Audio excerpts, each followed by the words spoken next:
Some thoughts on Mark chapter 11, verse 27 through to chapter 12 and verse 12. The Lord Jesus is moving forward in his ministry, and as ever, the religious authorities are on his tail, and they are seeking to bring him down. So we pick it up in verse 27. The Lord Jesus, we've seen previously, has been demonstrating his disdain for the wrong activities in the temple of God. And now here he is in Jerusalem, in the temple, that place of worship, and he is confronted by the chief priests, the scribes, and the elders. And they come to him in verse 27. They're questioning his authority. Now that's legit. We might say that's legitimate. If he's come and demonstrated these things and got involved with the situation in the temple and demonstrated how hostile he is to what's going on there by the actions which we saw in verses 15, which we see in verses 15 through to 18, then there's reason to question what authority, what right has he to do this. But actually they should have known he had every right to do it. They'd seen his miracles. So there's a sense in which they were right. There's also a sense in which they're completely wrong.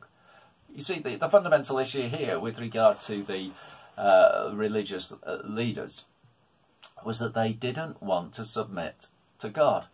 They didn't want to submit to the way of God or to the Word of God and the Son of God. So let's see, the Lord Jesus asks them a question. The question was concerning John the Baptist. John the Baptist, what were they to make of him? He had been the great forerunner, the one to introduce the Lord Jesus Christ. And he asked them by what authority they saw John the Baptist operating.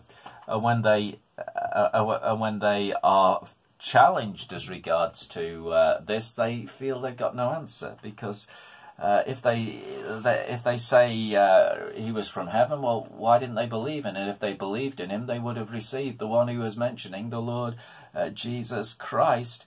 But if they say that he wasn't from heaven, he wasn't one who was truly sent, then the people would be against them, and they would be therefore they'd have the people turning on them. You see, the issue with regard to these religious leaders was not that they wanted to get it right. They just wanted to have their own position, and they were just wanting to have their own way.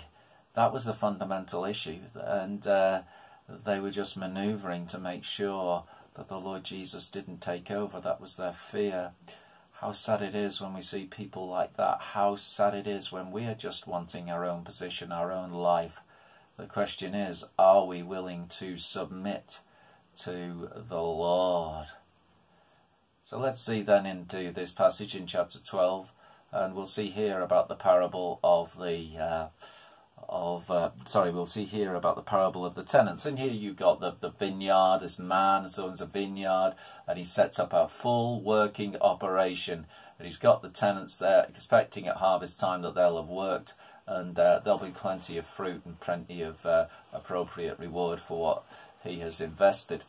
So he sends at harvest time. He'll send his servants, and they're just one after another. They're just badly treated. Some are killed. Some are beaten. And then finally, we come to verse 6. Still one to send, his only beloved Son.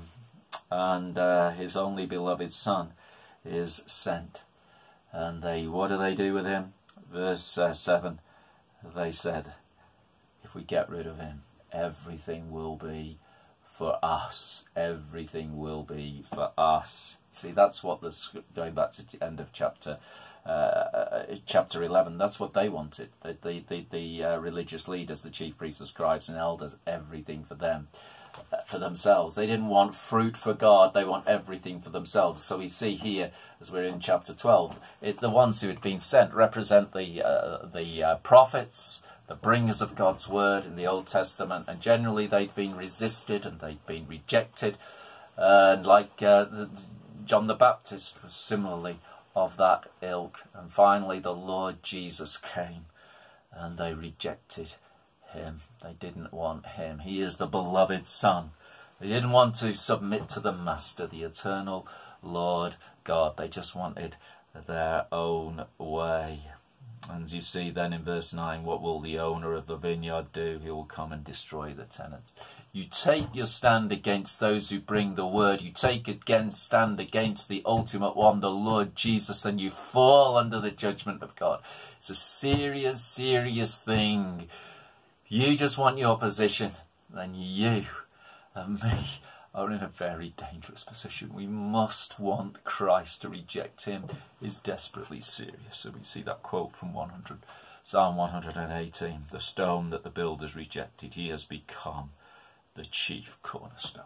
God has set his holy Son, his beautiful one, as the authoritative one. This is the Lord's doing, and marvellous in our eyes.